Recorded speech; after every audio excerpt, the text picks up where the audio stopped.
Ada isu yang besar yang mahu disampaikan oleh para peneroka, di mana wakil-wakil peneroka yang hadir pada petang ini terdiri daripada peneroka yang mengikuti skim tanam semula di bawah Felda.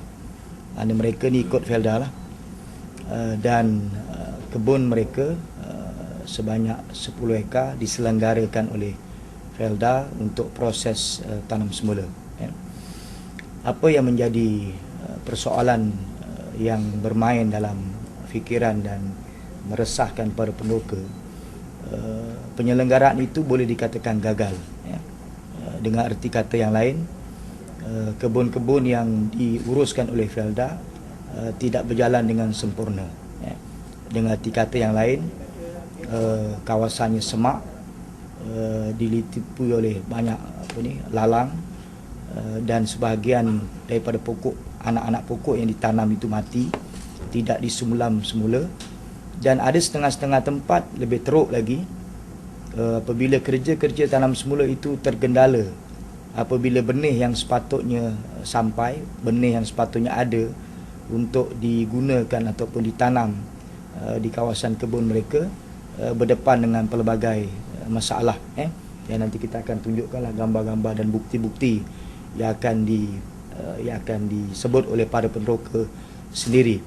Dan kes ini telah diutarakan banyak kali sangat dah dengan pihak pengurusan Felda, supaya tindakan-tindakan segera dapat diambil oleh Felda, kerana dia berkait langsung dengan hutang yang akan ditanggung oleh para peneroka.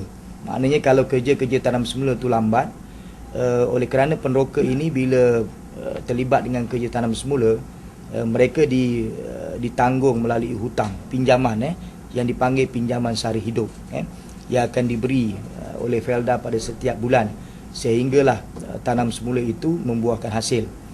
Kalau kelapa sawit lebih kurang 3 tahun. Lepas 3 tahun tu ada lagi yang dipanggil pendahuluan hasil selama beberapa tahun. Jadi setiap bulan Felda akan bagilah berdasarkan kepada package yang ditawarkan, yang diambil oleh peneroka.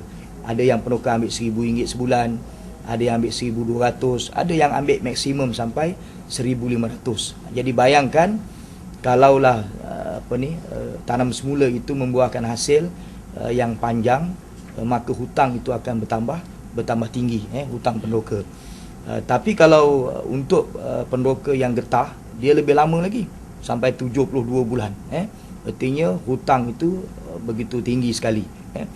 Jadi apabila dia gagal kerana kegagalan Felda menguruskan kerja-kerja tanam semula, pertama sekali peneroka menanggung rugi, kerana kebun mereka gagal disiapkan.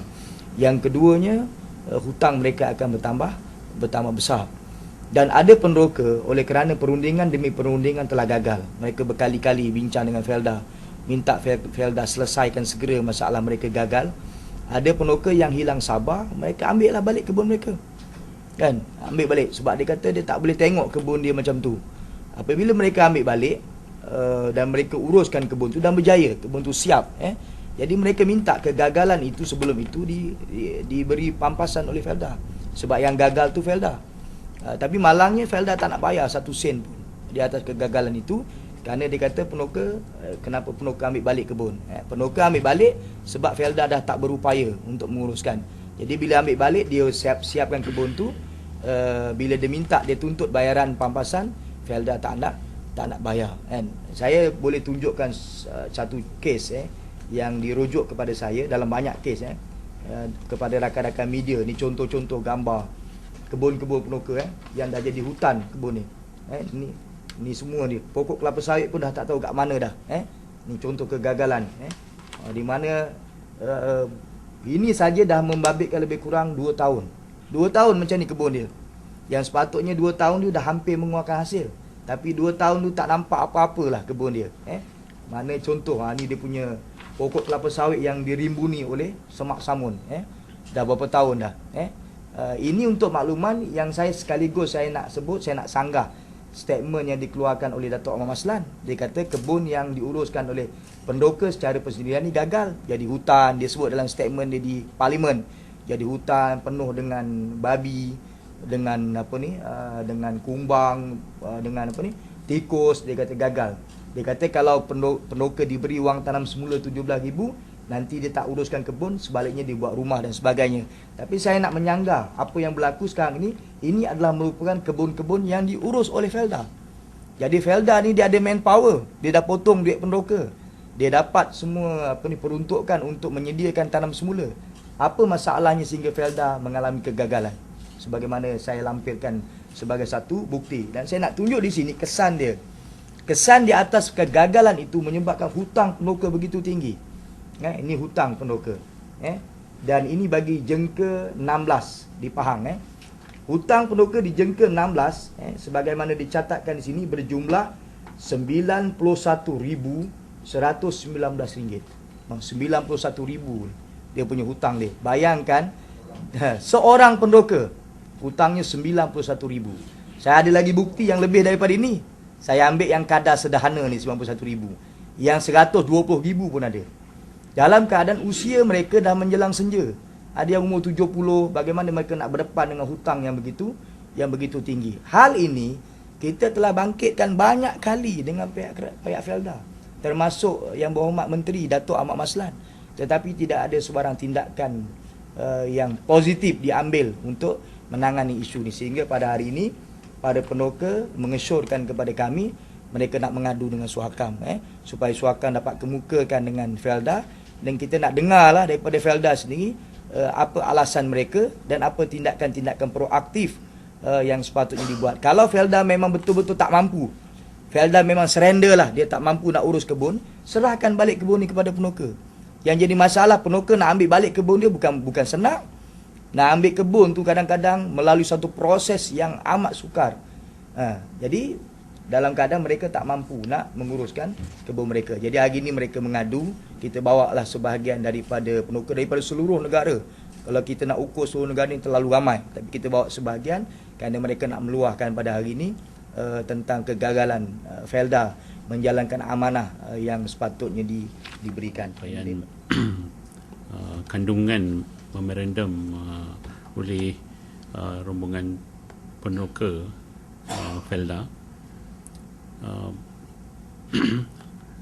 sering pihak media pun tanya apa hal ni aduan tentang tanah semula dibawa ke Suhakam. Tapi segala masalah ada aspek hak asasi manusia. Dalam hal ini adalah mencari nafkah dihalang kerana kelemahan pelaksanaan tanam semula oleh agensi yang bertanggungjawab. So dalam hal ni memang di peringkat awal pihak yang terlibat tu harus susul dengan badan yang berkaitan lah, bermakna dengan pihak Felda Teknoplan ataupun pihak Felda sendiri. Nampaknya daripada gambar tu nampaknya penyelesaian tu terlalu lambat.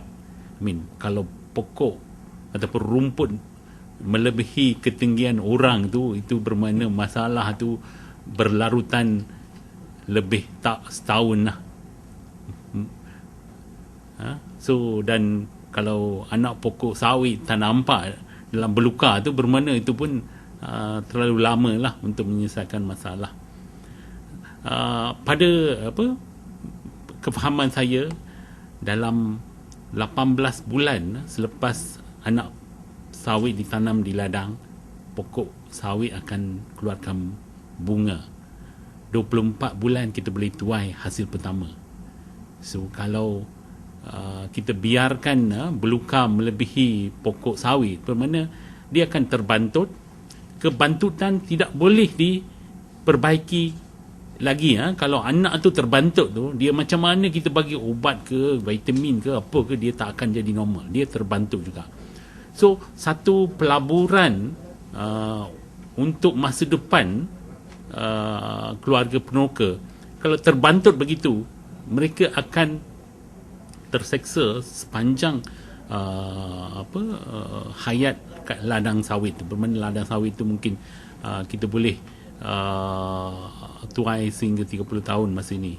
So bermakna hasil tu akan kurang, permulaan pun dah lambat, kos meningkat. So ini adalah yang bebanan hutang yang bukan cari sendiri tau, orang lain yang lambakkan pada peneroka. So ini adalah memang satu isu hak asasi manusia, dan pihak Suakam akan susul lah dengan pihak pengurusan Felda. Sebagai seorang bekas warga Felda jugalah, saya pun 23 tahun kerja dengan anak syarikat Felda, tapi akhir-akhirnya nampaknya prestasi anak syarikat Felda ni begitu mengecewakan. Semalam pun saya pergi ke Gebeng lah untuk melawat satu tapak, dan nampak satu tempat letak kenderaan oleh Felda Transport, di mana puluhan, mungkin adalah dekat 50 ke 70 kepala lori dengan ekor lori, tangki lori dibiarkan reput. Itu adalah harta, dan sebagai pelabur, peneroka ada hak ke atas anak syarikat, pelaburan anak syarikat, harta anak syarikat. Kalau harta anak syarikat tu reput begitu macam itu saja, manfaat kepada pelabur-pelabur, termasuklah peneroka dan juga kaki tangan Felda, hilang keuntungan ataupun manfaat pelaburan mereka. So sama juga pengurusan yang lemah, menguruskan ladang, sepatutnya tidak harus dibebankan kepada peneroka. Kalau tabung cukup untuk tanam semula, kos tanam semula harus menampung dengan tabung itu saja. Kalau lewatnya kerja tanam semula, itu bukan salah peneroka, itu salah agensi yang melaksanakan. Sebab harusnya peningkatan kos harus ditanggung oleh agensi berkenaan. Walaupun secara tidak langsung ini akan berkesan pada pendapatan dividen dan sebagainya, tapi perlu ada hukuman lah, termasuklah petugas-petugas yang terlibat, supaya mereka dilatih ataupun diberi teguran supaya keadaan dipulihkan secepat mungkin. Daripada gambar itu nampaknya amat mengecewakan lah. Begitu lama kebun dibiarkan membelukar.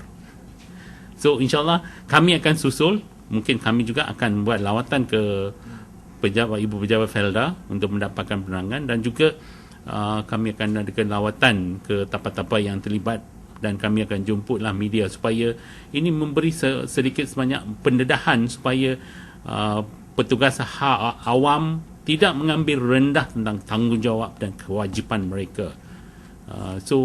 Dan kami mengucapkan tahniah ataupun terima kasihlah kepada ahli-ahli rombongan ini yang berani membawa isu ni kepada pengetahuan awam dan juga Suakam, supaya perkara-perkara kelemahan pelaksanaan jentera kerajaan ataupun jentera awam tidak dibiarkan lama. Kalau kos tambahan peneroka tanggung, kalau peneroka dikecualikan, rakyat tanggung. Duit itu tak datang daripada langit, ada pihak kena tanggung. Kalau kita kecualikan peneroka, bermakna kerajaan kena tanggung, kerajaan bermakna duit rakyat. So semua orang harus rasa pembaziran tu, dan setiap masa kita mesti perhatikan, menyusul ke atas tindak tanduk agensi awam ataupun petugas awam, supaya mereka tidak mengambil mudah peranan mereka ataupun tanggungjawab mereka.